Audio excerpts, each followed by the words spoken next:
the living God, usivulize indlebe zikamoya ukuze sikwazi ukulalela nokulalela izwi lakho egameni likaJesu Kristu.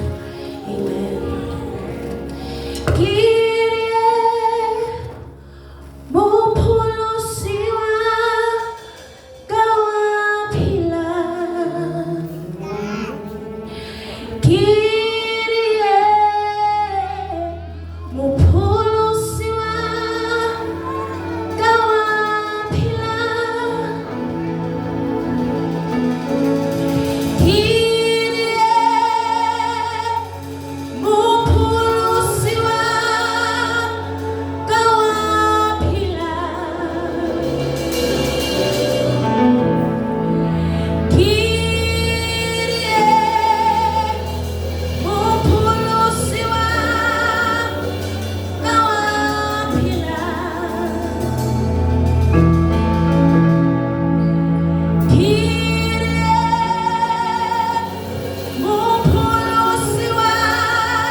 Alishayile uNkulunkulu izandla.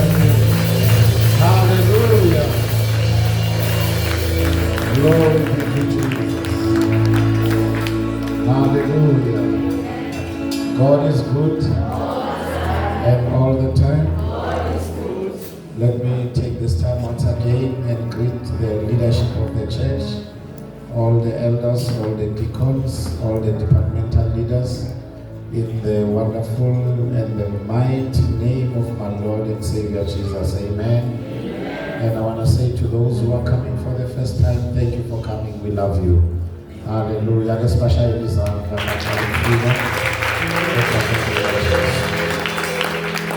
you will forgive me, church,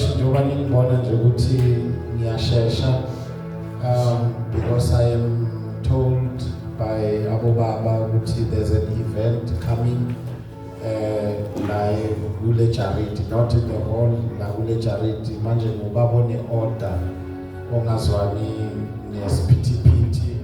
Abu Baba have arranged and notified the guys we are here until what time, because it's something that has nothing to do with church. I'm feeling that when you're going to see them confusayo ngiyazi nomsindo okhala ngale ungasuka ukhumbuza abanye sibili yobalanda somewhere ukuthi mabephuma la babone ukuthi benza njani. So ngifuna abantwana bami nje babe safe ukuthi masithi nje amen, please don't hang around, just go ngoba lo yamsindo ungazubuyisela eGibhithe. Hallelujah. Siyabonga kakhulu. I just pray and hope ukuthi uNkulunkulu uzongisiza, and let me again apologize in advance. Just look at your neighbor and say, Makhelwane, umxolele umfundisi naye akazenzi. You know why I'm saying that, church? It is because lo mlayezo engizodeliver kini namhlanje is one of those messages magede imlayezo enyenza ngingabi popular ebantwini, but I have to preach anyway. Hallelujah.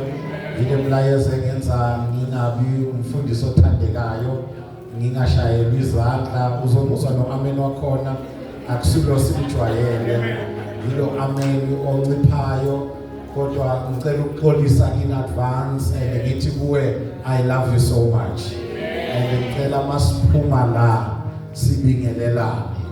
Tshela umakhelwane ithi makhi uma siphuma la ubingelela umfundisi umhage. Mtshela ithi hayi kabi izwi leli awukumshayela izandla umakhelwane.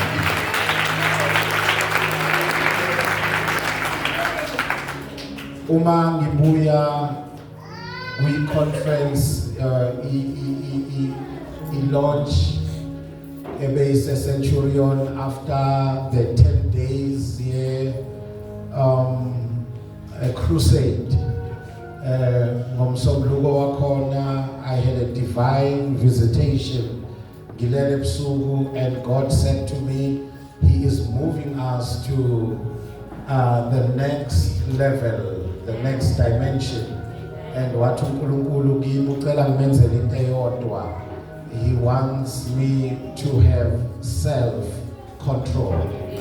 And He said to me, in any area where you will lack self-control, the devil is going to take it and use it against you and destroy the work that I am doing. So for you to be successful and for you to do the work uphumelele uzongenzela nje into eyodwa, self-control. And He said to me, I am not demanding what I did not give to you.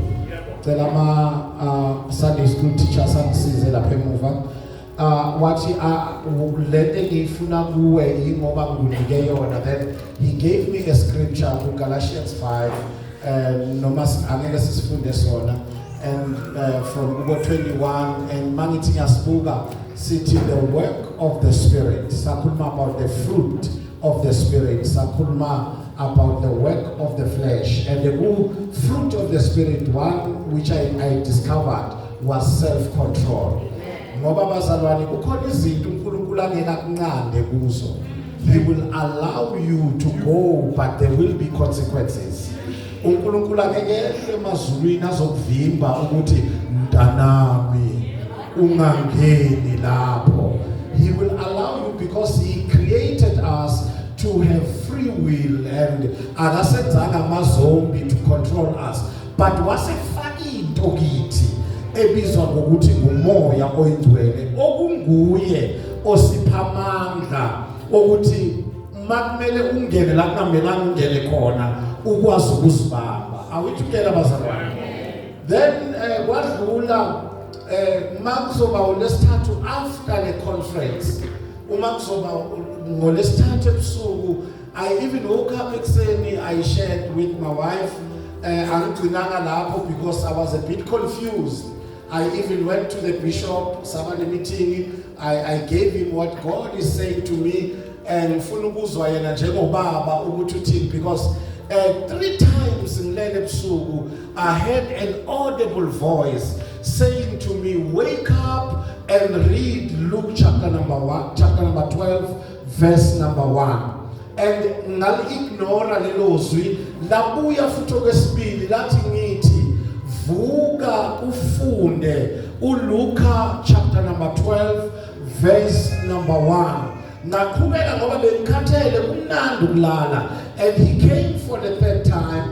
Wathi kimi ngithi kuwe vuka ufunde uLuka chapter number 12, verse number 1. Then I woke up, I took my Bible and I started to read. Can somebody read for me in English? Luke chapter number 12, verse number 1 only. Egameni lika Jesu. Sikhona bazalwane. Awukuthi isandla ngibona ukuthi sikhona sonke. Siyaphila abangcwele. Yawumathola emayingenzi uthululela kuye konke lokubuhlungu esikubonayo. Hallelujah. Siyabonga ngibona ukuthi bandla liyaphila. Ngicela ukufundele masinyane. Luke 12 verse 1. Yes. In the meantime, when an innumerable multitude of people had gathered together, so that they trampled over one another, he began to say to his disciples, first of all, beware of the leaven of the Pharisees, which is hypocrisy. Full stop. Siphethe ngesizulu. Wathi sebekuthene izigidi zabantu baze banyathelana. Yeah. Waqala ukukhuluma ikakhulu kubafundi bakhe ethi xwayani imvubelo yabaFarisi engukuzenzisa. Full stop. Ake sishayele uNkulunkulu izandla ngezwi lakhe.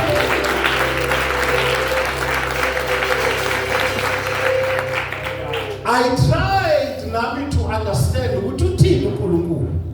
I even went to my father and said, nangu uNkulunkulu engivuse izulwini zobusuku ngifunde izwi elithi xwayani imvubelo yabaFarisi engukuzenzisa. Full stop. And we tried. One of the things I've discovered when I read verse number 1, I discovered ukuthi ke manje i-High Praise Center Thokoza is about to expand. It is about to grow. It is about to become a mega church. Le ndawo incane kunalento uNkulunkulu ayenzayo.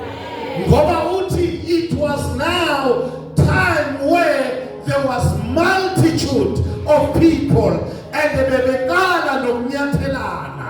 I say masses are coming in this place. Hallelujah. I say masses are coming in this place.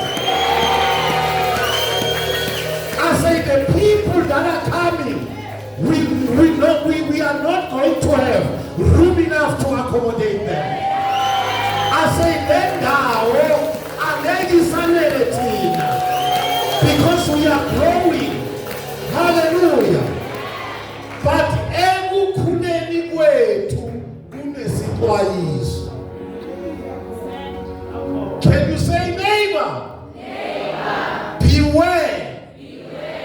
of hypocrisy.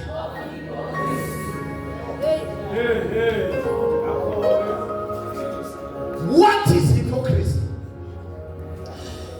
It is the practice of claiming to have higher standards or more noble beliefs than is the case. What is hypocrisy? Ukuzishaya ngwele ungekho ngwele. What is hypocrisy? Ukupretenda uholy ungakabi holy. Mshilo matter won't be a favorite. What is hypocrisy? Is to have the form of godliness but denying the power. What is hypocrisy? Ukuhamba ngathi uyamazi kodwa ungamazanga. What is hypocrisy? Ukukhuluma ngamathans kodwa ungabafuni abazalwane. Sanibonani thokoza. What is hypocrisy? Ukwenza inqumo zebandla kodwa ungakayenzi intando yakhe. Say, my neighbor, beware of hypocrisy.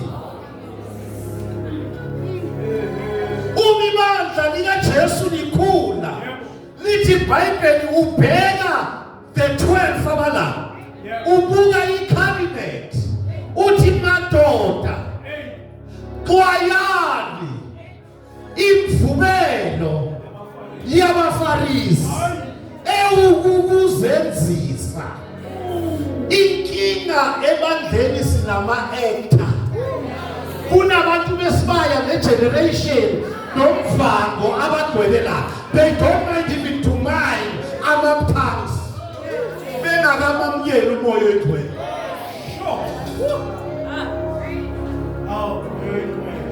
Yazi inkinga ikuphi? Bafika abantu esontweni ba-adopt izinto zesonto bengakayifuni intando yakhe. Mawubheka kunale walk yabazalwane. Kunale ngendlela abashumayela ababingelelana ngayo kodwa mabephuma la iyaphela. Yabo kunendlela ababhekana ngayo uma bela. Kunendlela ababehave ngayo uma bela. Kodwa mabengaphandle babahambanya abantu hypocrite. Nami lesemoni yangishisa. Cela ukukhulula ibhanji. Nami ngiyasha. Ngoba kunabantu aba-acte kahle mntanami. Sase sababeke ikhundleni. Ngenxa yokuthi basi-impressile ngendlela aba-acta ngayo. Kodwa bengakayiphindi lento. Sanibonani bazalwane, yamuzwa amenuya kanjani?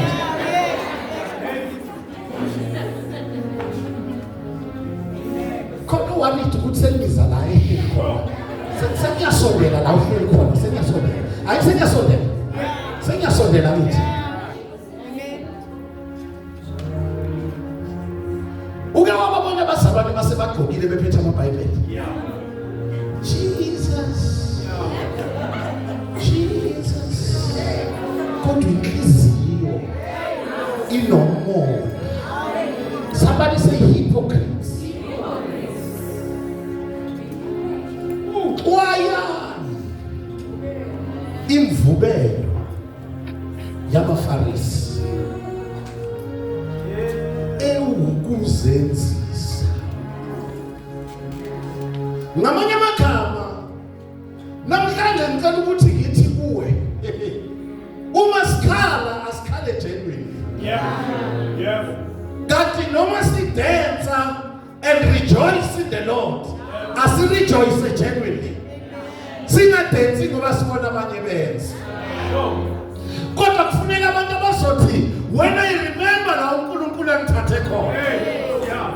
Akuvumi mangithule. Bakhona bathi akuvumi.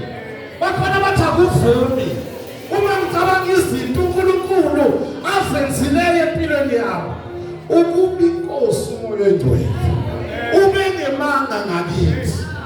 Ayi bazalwane, kahle ngiyibuza nabo ukuthi ukube wayengekho ngabe kuphi, kodwa kwayani imvubelo. Yangami ngizamile ukuyijikisa lento, bekuyijikisa sahlala phansi noBishop sake sayibheka sayijikisa ugcine ethi kimi mfundisi, you know what, mina my advice to you ukuthi don't suspect people. Ngoba mawufunda le verse lela likhuluma ngokuthi abakukhuluma ebumnyameni akufani naloko abakhuluma public. In other words, kunabantu abazothi sinawe siyavuma sikhona kodwa mabengane they are praying for your downfall. Bese kalikhubeka lithi akukho kufikiwe okungeke kwephume. May God reveal every hypocrite in your life in Jesus' name.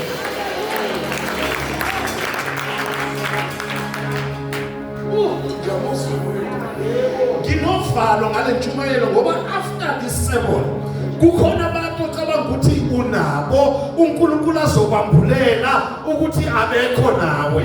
Wena unabo kodwa bona they are there for a reason and they are there for the season. That is why I say my prayer, may God reveal every hypocrite in your life. Abanye ama-hypocrites sibabiza ngabangani. Abanye sihamba nabo ngoba sithi kusuka kude nabo. Kanti asazi ukuthi kahle bayi-downfall yethu. Mangabe bekumele ngishumayele, bekumele ngitshele umuntu ukuthi ngabe ukude ngempilo, inkinga inabantu ohamba nabo. And imistake oyenzayo udisclose yonke into nezinto ongamelanga uzidisclose kubo. Bakshayela izandla publicly, but emakhoneni they are praying for your downfall.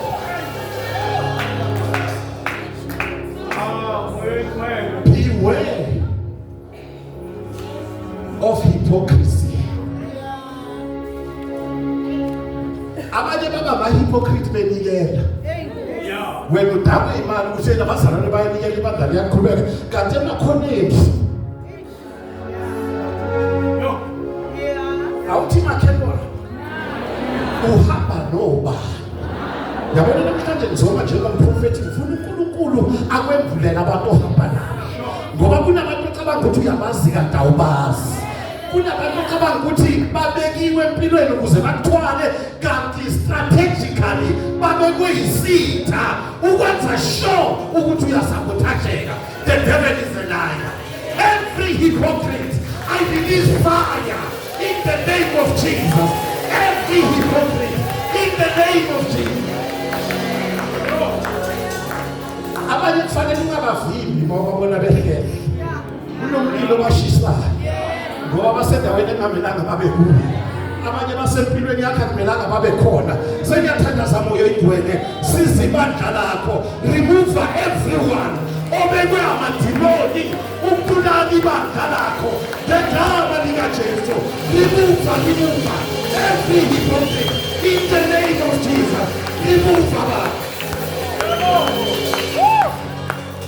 Uzomangala abanye ama-hypocrites ama-favorites akho. And when I was ukuthi ama-hypocrite after the court they shall be revealed in the name of Jesus. Somebody say baveze baba. Say baveze baba. Little Bible, he is the discerner of our thoughts. uNkulunkulu akarani ngesmile. Why not yena enhlizweni?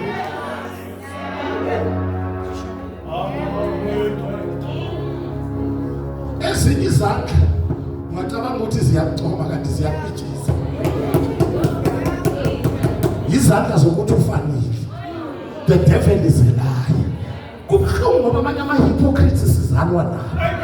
Amanye la endlini sidla nawo. Yingako nalapha uthi uJesu ozongikhaphela yilo mina engifaka naye isandla baba bebhule.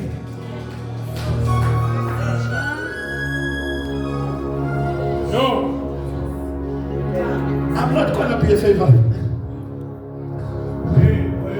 Amanye ama-hypocrite bazenzisa bekhuluma ngama-tongues.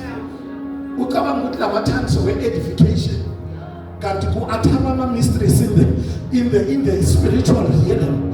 Kukhulunywa izinto eziphambanisa i-future yakho. I'm releasing the word today ukuthi every tongue that has risen against you, every spirit esikhuluma emkhathini siphambanisa izinto zakho yize siyoba confused.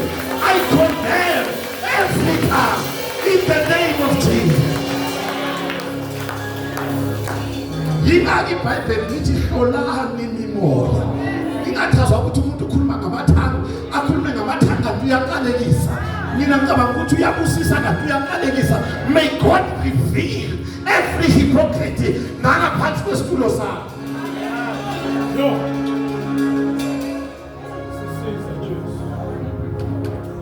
Amanye ama-hypocrite lawa afana noPeter athi siyofana ufa khona.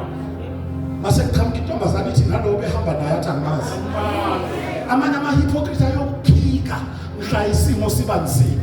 Abanye bayokhohlwa nokuthi wabakhiphe ey'nkingeni ezingakanani ngoba vele basempilweni yakho abazenzisi. Sesikavala amabala ngesikhathi. Sesikavala ngithi yini imvubelo? Qaphelani imvubelo.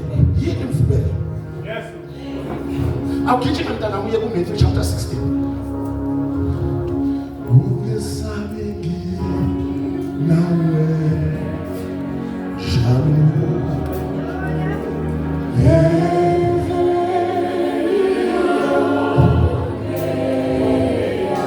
Yabona manje sesithanda ukuthi uNkulunkulu akusize nokukhetha abangani, akusize nokukhetha ama-companions, ngoba kusiye wonke umuntu ekufanele umbambe ngesandla. Baba uJehova aletha abantu bohambo lwakho.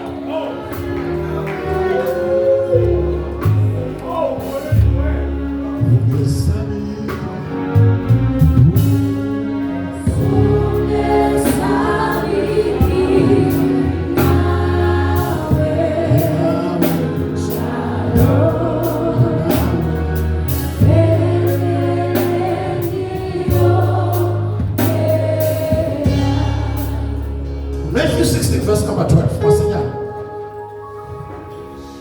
Matthew 16 verse 12. Then they understood that he told them to be aware of the leaven of bread, but of the doctrine of the Pharisees and Sadducees. Now in Labantu, they were teachers. Abafarisi nabasadducees, they were teachers of the law.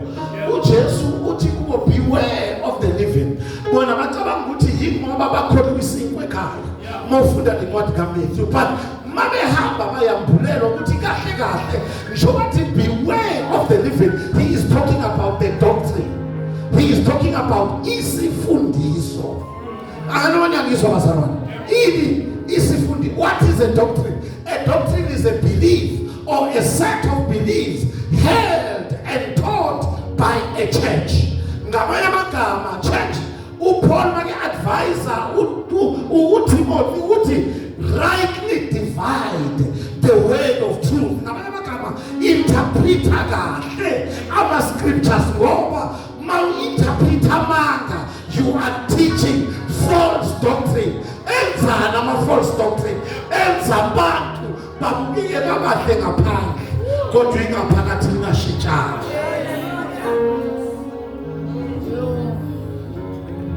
Uthini umfundisi edla namhlanje? Liyakhula le bandla hlala nezwini noma abantu be-comfortable noma be-uncomfortable hlala nezwini. Preach the word in season and out of season. Angeke siye ukushumayela ngoba wena uncomfortable. Uma nithi iBhayibheli into iyisono siyoyishaya njalo. Sithi le isono kuyahlukanwa nayo. Ngoba idoctrine yabaFarisi yazenzani?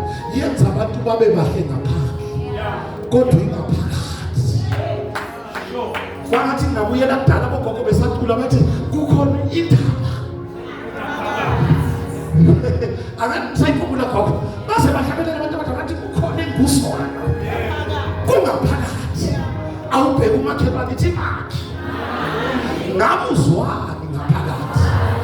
Yabona umuntu nje ngeke uthi yazi yangidina le ndoda yeyibuko. Kazi edanini. Anoma niyezwa basaba. Umuntu uhleli nje akakubingelelanga noma efika. Ngomigaba.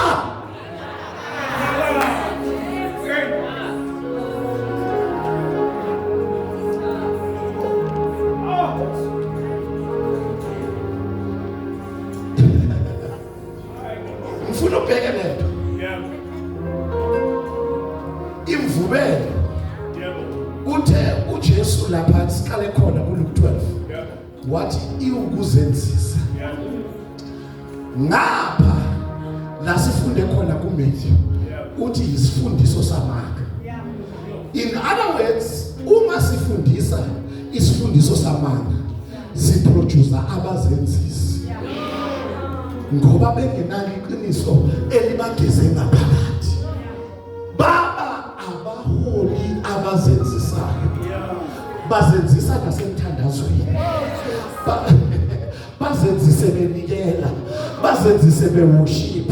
Umuntu uthola ukuthi uphakamisa izandla nje akulanda izwayo. Yingoba ubona abanye baphakamisa izandla. Akanoma niyezwa basala. Uma sesiye ukuzenzisa, angeke utshele umuntu ukuthi wezolala lapha kwe-altar. uNkulunkulu adile nawe ngoba uzobe ungenzi into yabanye abantu. Uzokuphushwa umoya. No. Lisamthanda libandla. Kuyingozi ukuhamba nesifundiso samanga. Ngoba isifundiso samanga sikhonzisa amanga. You will worship amiss because you have a false doctrine. uJesu uthi qaphelani isifundiso sabaFarisi ngoba sona siyimvubelo. Niyazi imvubelo. And si producer ama-hypocrites. Si producer abantu abathi ngcwele. Inkosi ingekho ngcwele ngaphakathi. Kodwa ngabe uyinto yamampela. Abanye noma bengasho ukuthi ngcwele. Kuzoba nento ekukula ngaphakathi. Umuzwe lo amen wakhona ukuthi aka-impress umfundisi. Kunento esuke kujuleni. Anganoma niyezwa bazalwane, uzoproduce abomama bomthandazo abafana noHana abangenamagama kodwa into isuke ngaphakathi kunyakaza idebe zomlo.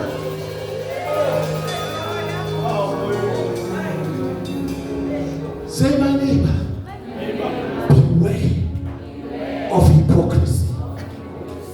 Hayi namhlanje ngizodila nomoya wokuzenzisa ebantwini. Yabona namhlanje ngizodila nomoya wokuzenzisa ebantwini. Yabona mawuphuma la mawuncoma abantu ngaphandle uzokubancoma genuine.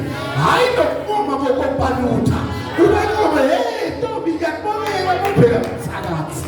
Ngathi nafa.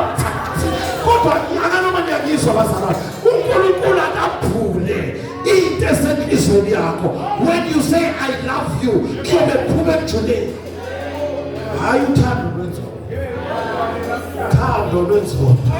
Bona abantu abathi I love you ngomlomo kodwa iculo lenhliziyo lishinto ehlukile. They are counting your time ukuthi ufani.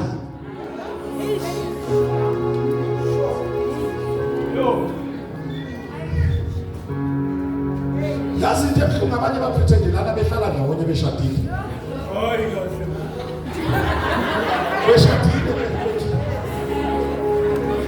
Beshadile bethi. Kodwa mawuthi uyambheka lo I love you akona omunye uyafosta nokuthi azamusha. Okay, I love you girl. I love you girl. Kodwa uNkulunkulu ufuna ivangeli. Ake ngikhulume Thokoza. uNkulunkulu akalifuni ivangeli langaphandle. Kodwa uNkulunkulu ufuna ivangeli elisuka ngaphakathi bese liphumela ngaphandle. Our gospel is inside out, not the other way around. Inside out. Ultima sesicela ukwamukela into engaphakathi kuwe. Sikhohlisene kwanele. Sitshelana manga sithi siyathandana. You might do or die. My ride or what? That's what we say. My ride or what? My ride or die. Umuntu wakhona angeka die. Ufuna ukuride nje ukuride. Masifika isikhathi sokudaya, akasadaya. Unaphansi. Ngoba lo ride or die akasuke ekhifweni. It's just a lip service.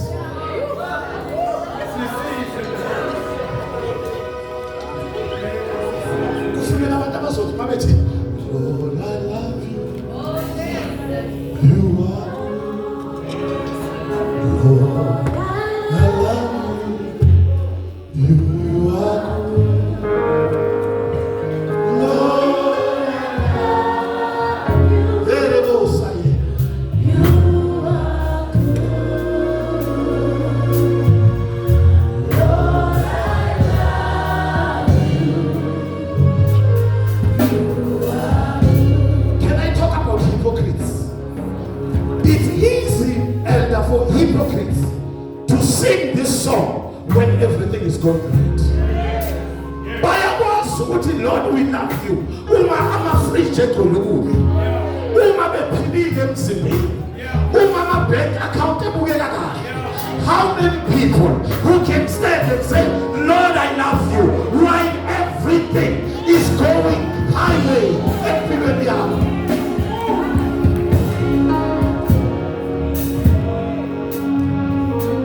Asimthandi ngoba kunezinto asenzenazo.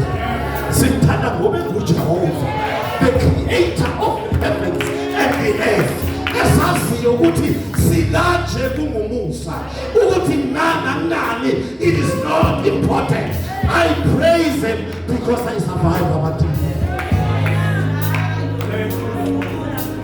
Thank you, Jesus. Somebody say hypocrites.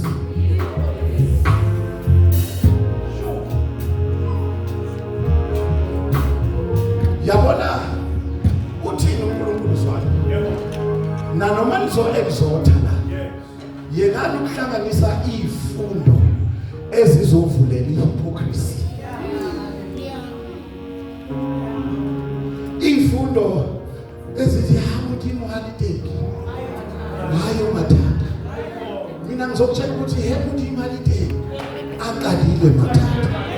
Sifuna abantu abazoma noma mathatha khona noma mathatha wekha abazoma, but God is still God. How many people you are saying in this house, God is still God? Money or no money, God is still God. Food or hunger, God is still God. Sickness or health, God is still God. Defeated or victory, God is still God. How many people are to move?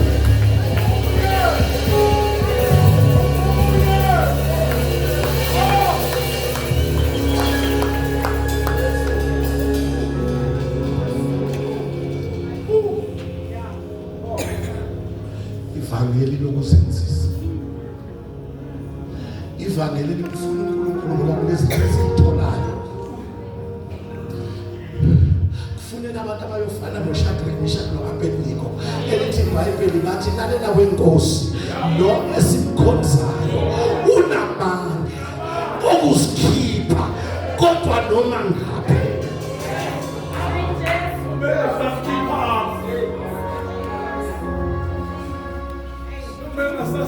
Sesingavala ngithi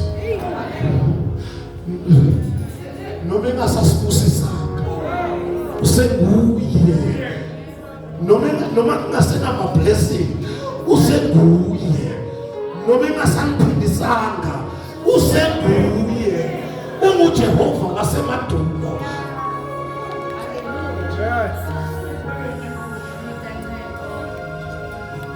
Uthi uJesu ningafani nabaFarisi ngoba isifundo sabaFarisi sigeza inkomishi ngaphandle kodwa ingaphakathi igcolile. Akanoma ngashumayele thokoza. Yabona ubani ongaphuze enkomishini egcolile, ubani ongaphuza enkomishini ikhitchen elingcwele liklini ngaphandle kodwa phakathi linjani lingcolile. Do you know ukuthi you are the vessel? Do you know ukuthi you are the carrier yokudla? Uthi mayikhuluma noPaul uthi hamba, uPaul uyasaba ukuya kuAnanias, noAnanias uyasaba ukwamukela uPaul. Uthi kuAnanias lalela loya uyisitsha esikhethiweyo, but umbuzo ukuthi isitsha sigeziwe ngaphakathi, ngoba abanye basiphakela ngodoti. Siyama la sireceive kanti lesitsha sigeziwe ngaphakathi, kodwa inkinga ngaphakathi kunama-germs. Simangala ibandla liyakhula, simangala mawusuka la ibandla liyakhula, yingoba ibandla lidle esitsheni esigezwe ngaphandle, kodwa ingaphakathi linjani? Lidlule. Sengifuna ukuyothandaza. Uthi isifundiso samaFarisi sigeza inkomishi ngaphandle. Mina mnandaba noma ungafaka yiphi perfume, as long as your heart ingcolile, siyaqolisa, siyabonga. In fact mina ngiyamangala ukuthi bathi behlabelela bonke kanje khona ekunamelanga sibaxoxa, ngoba masingancoma umunye ezwa uba offended. Yisayini ukuthi lesitsha sigeziwe ngaphandle, zithwizile, zifake ne-makeup edurayo, kodwa inkinga ukuthi ngaphakathi akukawashwa, akagezwa, iyakhontamina. Anganona ngizwa ingaphakathi yilo, angazi bazalwane ukuthi ingashumayela yini. Simangale ibandla laphathwa isisu, maqeda kuministara wena laphathwa inkinga, umuhle ngaphandle. Siza siyisole nokuthi besikunikela ngepulpit. Simangale ukuthi ibandla labanediarrhea, kanti bekumuntu oklini ngaphandle kodwa ingaphakathi akuhlanziwe. Can I push it further? Yabona bathi basafuna amen. Ake ngithi amen. Ake ngithi amen mfundisi. Asikwazi baba ukuthi siqeda kunika ipulpit bese kuba nabazalwana abagulayo. Sikhashanyana abanye noma bangaguli bamkela ipride evela kuwe, bamkela ukukhukhumala ekuvela kuwe, ngoba kade kahlulungisiwe ngaphandle kodwa ingaphakathi isagolile. Angisawafundi nalama verse ngoba sekufuna ukuvala, kodwa sekuzowasho nje ekhaya.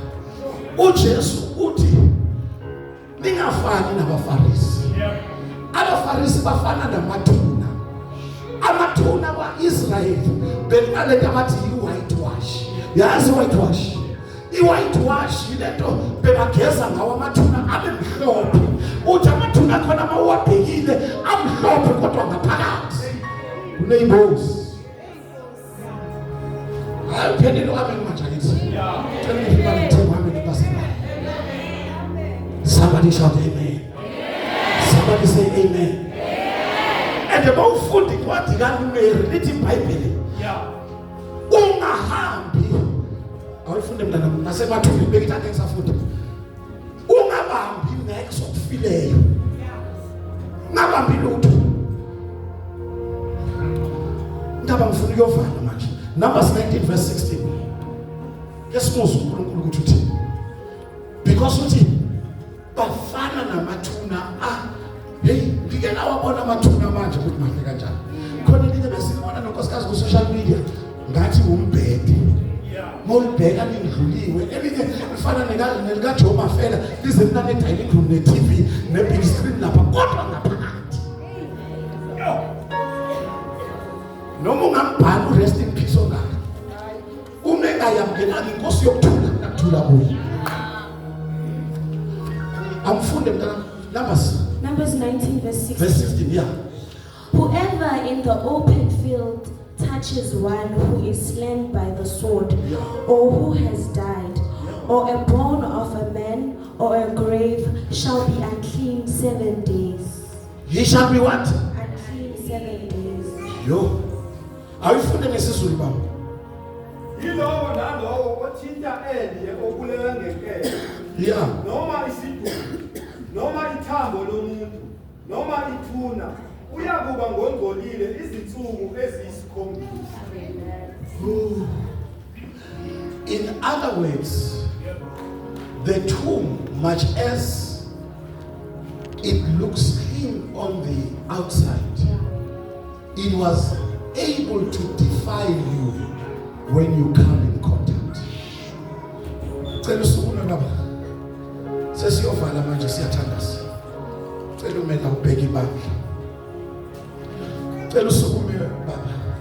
Polisi cela umela.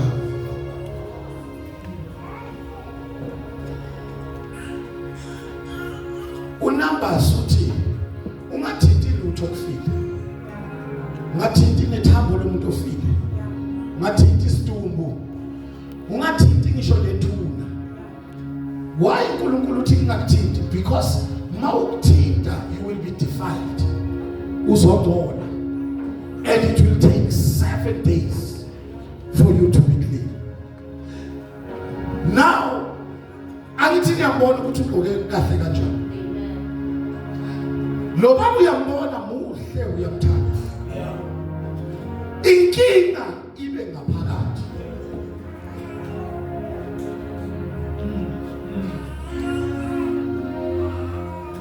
He is a vessel and he is a source. But umbuzo ukuthi what kind of a source is he? Probably he is a source that has a potential to define somebody. So siyathandaza kithi. Amen. Kukhona abantu abafika be-right enkonzweni. Amen. Lo baba ufike right, ethanda abazalwane, ehlonipha leadership, enikela, efundiswe, ekhuleka, but konakele ngokuthi athintane nalo. Uthe angathintana nalo, wonakala naye. Ake ngibuze, baba njani abantu abathintana nawe enkonzweni? Yazi kwangathi gogo singake sithi makungena abantu elder sithi please ungahambi naloya. Please ngoba siya understand ukuthi ngaphandle muhle futhi ukhuluma kamnandi but inkinga bonke abathintana naye. Simangale lo mzalwane uthe angahamba nalo sekafika la late inkonzweni akasenandaba. Uye ukunikela uye ukuthandaza uye ukuthanda abazalwane. Inkinga uhambe nayo. But iBhayibheli lithi kwaba nendoda eyafa. Ogama layo lingu Elisha. Ikhona manje uthi kodwa ngisayifunda. Lithi amathambo wabola. Kwasala amathambo esethuleni. Lithi ngelinye ilanga kuyangcwatshwa. Amadoda eza nomuntu ofile azomngcwaba. Kukhona umuntu ogezwe ngaphandle nangaphakathi. Lithi lamadoda mawesahamba bona impi iyeza bathuka wawela phezu kwamathambo kaElisha. Lithi wavuka. Bangakho abantu abangathi babeba in contact nawe babe revive. Bangakho abantu abazothi uma bethintana nawe kuvuka imvuselelo. Yazi inkinga yamaNkulunkulu. Abanye abantu bathi uma befika kini belimele balimaze kakhulu. Umzalwane nje mayeza kuwe yazi umfundisi umlimazile ngoba uyile time. I'm sorry baba ngisho ukuthi uyile time. Just make it. Ngoba uyile time kunokuthi umakhe umuntu dala ngibona ushabalala. Ene nabazalwana bamboni dala mina ngisho dala yabona nalama elder akhe nje. Ngazi lama elder uyapi kukhuluma lenhloko. Kodwa lo kwala noma abantu sebemrejectile umuntu maye ngaba in contact nalo kuvuka imvuselelo. Noma bese sithi yisona siyesogweni inkinga uthintane nomuntu ogezwe ngaphakathi namathambo akhe aviliza ukuphila. It's my neighbor. What kind of a vessel are you? Yazi inkinga yami izoba buhlungu inhliziyo yami uma kukhona abantu abazoya esihogweni just because they came in contact with you. Abantu abazolahlekelwa ukuphila kwabo ngenxa nje yokuthi bafikele kuwe. Abanye vele babumthemba beza kuwe ngoba balimelo kwamahela. I-leadership yenze iphutha okwamambele. Umbuzo ukuthi what do you do to bring a revival?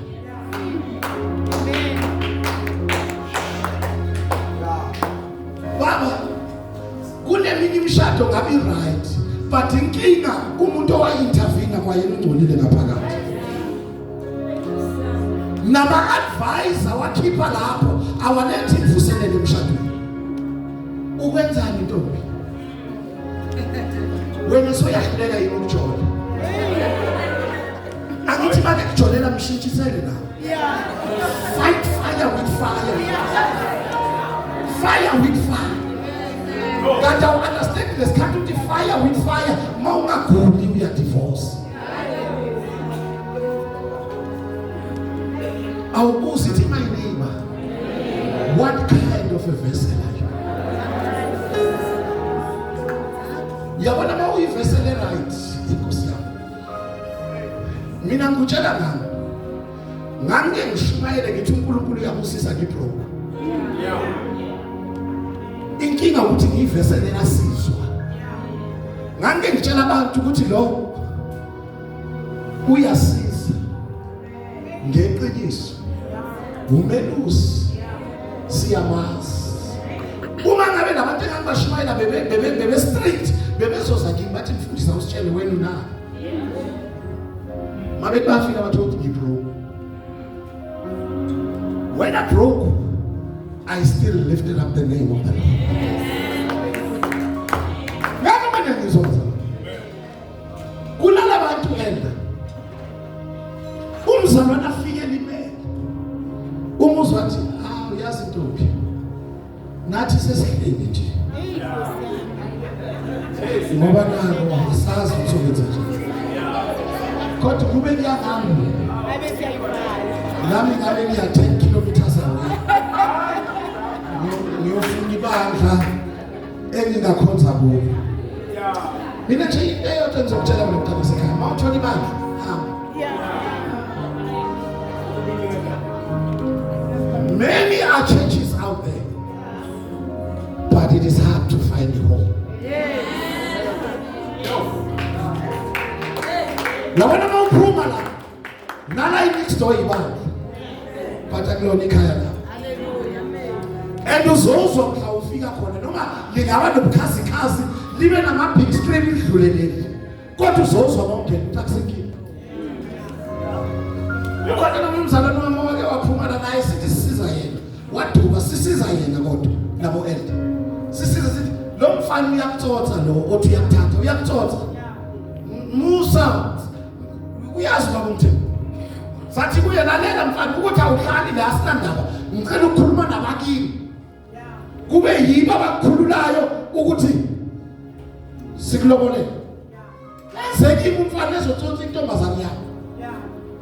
Mfundisi ngimthandile ngicela umqoqela amadoda ayomlobolela ngathi ngifuna ukuzwa ngobaba wakho. Dilile mina nama foreigner nyawazi. Masisho njalo nentombi yasiduba kanti isiza yonke. Yakale yasinikela kwelinye ibandla ngabuzwa abantu bakhona ubuya kulosiswa papa yofika hlala phambili. Esefika nje uhlala phambili usiyabona isondeza eduze komfundisi wethu. Why bazalwane? La ubekwazi ukusondela kumfundisi. Mawucabanga ukuthi uzohamba esondela kubo bonke abafundisi, kanti akusikubo ni. Ushiyekile. Yabona umi ukalala sofeni inyawo zibhekele ikhanda libhekele. Ngoba kukubo akakeze kwakho abhekisa ikhanda phansi uzayithonta ifunayo. Ngoba akusikho anganoma nyangizwe. Mawukini wenza into oyifunayo. Bhekani ibahle kanjani ngoba nisekhaya. Amen.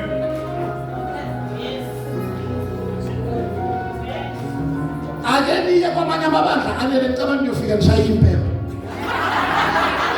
phakathi enkonzweni niphendula inkonzo stadium nishayiwe isini yaseground ake niye bangathulisa ebandleni khona inye indoda abayithulisa ebandleni bathe ebhuti sicela ukubuza lesikhathi ungena usibone senza lento yenzayo wathi hayi mina bathi no siyabuza nje lesikhathi ungena ngomnyaka usibone senza lento yenzayo wathi hayi bathi ke sicela ungayenzi into ongasibonanga siyenze akusikini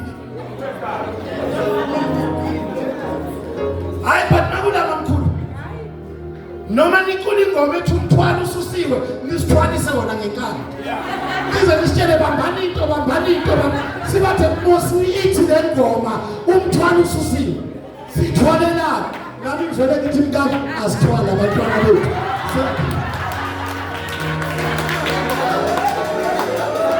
sesiyobuye siyibulise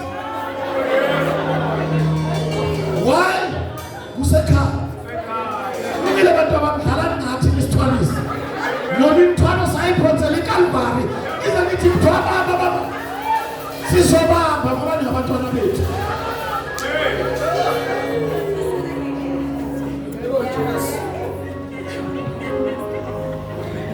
siyathandaza. Say my neighbor, beware of hypocrisy. Yabona into engifuna ukutshela wena namhlanje mawuthanda genuinely futhi mawungathanda ungapretend ngoba isono siba khona masawupretend.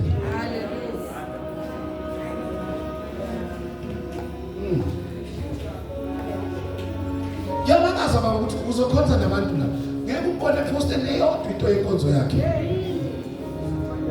kodwa inkonzo zikaprofeti uyopostayo prophet Chibabili le kodwa eyakhe yana sign ye hypocrisy. You are here for what you get. You are not here genuine.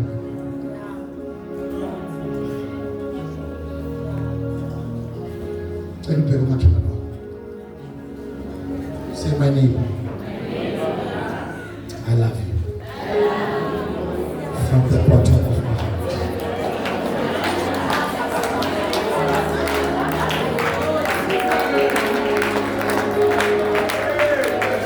Repeat the fruit. Say my name. I love this church. From the bottom of my heart. Lazisibona ngani ukuthi uyalithanda ibandla. Angeke uvuma abantu baphume kalula. Abanye yithi sibaphendezelayo. And into ebuhlungu masifika lapha thina sibuye. Sibayeke bashabo. Phinda futhi umbheke ethi my name. Above all, I love God. With all my heart.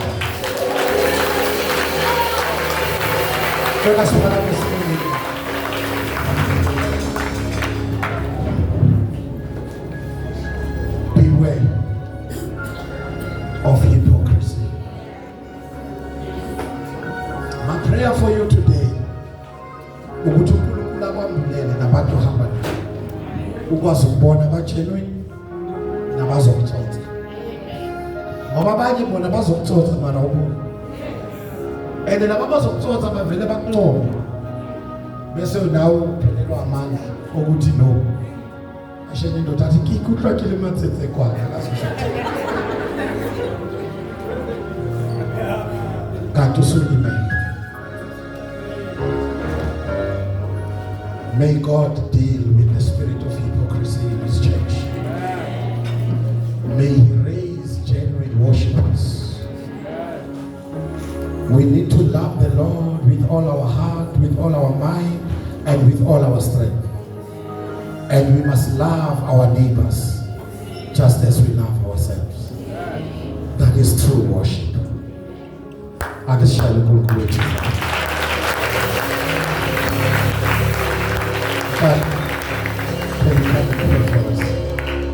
Come and pray for us. I want to say May God bless you. Banga kabazobuya next week Sunday. Shine izandla. Banga abazobingelela after church abangeke bang-avoid. Zishayele izandla. I love you too.